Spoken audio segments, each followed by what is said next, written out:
welcome back, you guys. So in one of my last few videos, I was talking about my new niche name, and I was talking about how I wasn't 1,000% sure if I was completely set on this new niche name. And, I've thought about it for a few days, and I'm back to say I think I'm 1,000% set on it. And I wanted to talk to you guys about what exactly this new niche name means, where it kind of originated, what does it mean for you, and what exactly I do. I want to just get all into it and kind of just explain this niche that I have not actually seen any other coaches out there do. So let's dive in. So I call myself now an ultimate dream coach. I love this name. It sounds so cool to me. And I got this name because, first of all, I wanted to be a dream coach because, I didn't even know that at first either. I knew I wanted to be a life coach, but I couldn't figure out for the life of me what my niche was. And like every coach out there, I'm like, I just want to coach everything. And I realized very quickly that no, you need to niche down. Like, you just need to. And I'm like, okay, so people are like, what are you good at? I can be very humble sometimes. And I was like, nothing. And they're like, oh, come on. Like, what are you good at? Seriously, though, I don't really consider myself the type of person who is good at literally anything. I do a lot of different things, and I mean a lot of different things, but I don't feel like I really am good at anything I do in particular. I'm going to be honest. And just very blunt about this. Like, I don't feel like there is anything that I do sport-wise, hobby-wise, like, that I genuinely am good at, except for mermaiding. That is the only thing that I can say I am good at. And even anyway, like, on the scale of, like, wannabe mermaid to, like, Hannah mermaid, I am very, very, very, very, very low on that list of... I'm above a wannabe mermaid because I do actually do this professionally and, like, actually am employed as a professional mermaid. I think that's kind of, like, a big deal. Like, I had my own business and I, also am employed. So, like, I feel like that kind of means something. But aside from the fact that I do feel I am good at being a mermaid, I am also not, like, the mermaid of mermaids. You know what I mean? So, that humbles me a lot. But aside from that, I'm like, I don't feel like I am good at literally anything. But that's besides the point. That is totally besides the point. This isn't a negative self-talking video. The point was, or of this is that I don't feel like I'm good at anything except for the fact that I'm good at following my dream. I'm good at setting goals and executing them. I'm good at time management. I'm good at faking it till I make it. I'm good at making it and not only, pretending my whole way up. I actually fake it till I do make it, And I just think that, like, yeah, I'm good at the dream aspect of my dream because that is something that I feel most people who have a dream are terrible at. And anyone can mermaid, and people do, and they're good at it, but the mermaids who are good, I feel like also this is all they do for the most part. And I do a lot of different things, but I still manage to excel in this category. And I think it's because of the passion that I have in this category. Or, I mean, it could just be because I'm just genuinely that good at mermaiding. But I really, really think it's a little bit of both, to be honest.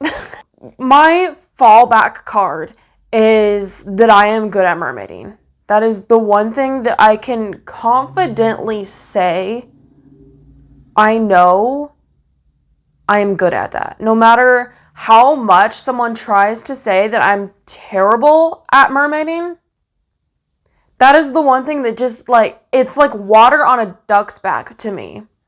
Because I know that's not true. I also know I am ambitious AF. You know how people always talk, people who are religious talk like, the devil can take my house, and he can take my kids, and he can take my family, and he can take my entire wardrobe, and like, they'll just say like he can take everything, but like, God bless, he can't take my salvation. That's how I feel about my ambition. I'm like, the devil can take, I knock on wood, but like, I'm like, the devil can take my house, and he can take my kids, and he can take my family, and he can take my wardrobe, but God bless, he can't take my ambition. That's like the one thing that I know also that I have going strong for me is my ambition and my grit, and I just don't stop. I just don't stop. I really believe that it's this animal instinct in me, in my intuition, that I need to pursue something to survive. I need to hunt something down and devour it. That's really what I believe it boils down to, is that animal instinct in me. And I don't honestly understand how anyone else, not anyone, but I mean how so many people just don't have that drive. And I just feel like they must just feel like literally like their life doesn't have purpose. And I think that's very clear that they do feel that way, that their life doesn't have purpose. That's how they talk most of the time. But at the same time, I just don't understand how they literally manage to exist without feeling like an ultimate failure. An ultimate failure. Because I feel like this literally goes to the hierarchy of needs, if you think about it. I mean, a need for survival. Sure, we got food, we got water, we got shelter, but like, what about that need to pursue?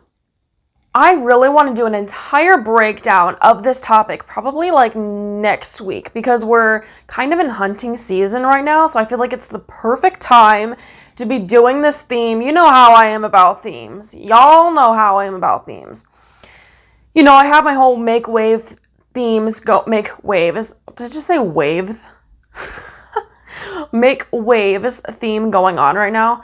And then I still try to make my topics an entirely different theme. And then I still end up going on a different track of a different theme. And each topic, I don't know how this happens. I don't know. You know what I have realized, though, over the years? There's a lot of things that I'm not good at. A lot.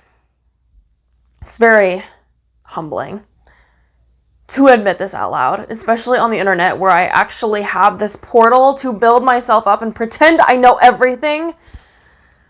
But I have realized, out of all these things I'm not good at, it doesn't really matter if I'm not good at all these different things, as long as I'm good at one theme.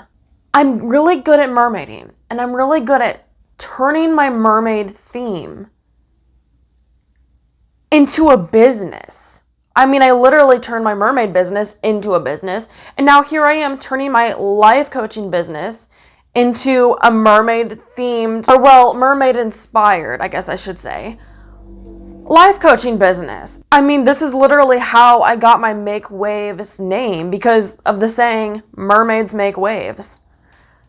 And I'm a mermaid, therefore I'm making waves. You don't have to be good at anything, really. maybe one thing. You know what they say, you can do everything, but you can only be really good at one thing. And it's true. And you don't have to do all these different things. As long as you're good at that one thing, you can have one theme. And that theme can cover a million different things. And you can be good at all those different things because you have this foundation of your theme that you are good at. If you would like to book a free discovery call with me one-on-one, the link will be in the description below. You can also find me on almost any social media platform at Make Waves Coach.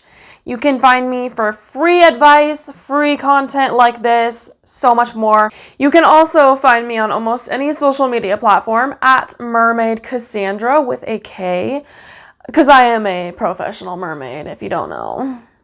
You know, as I was saying earlier, it's like the one thing that I am genuinely confident in. So check it out. It's pretty cool.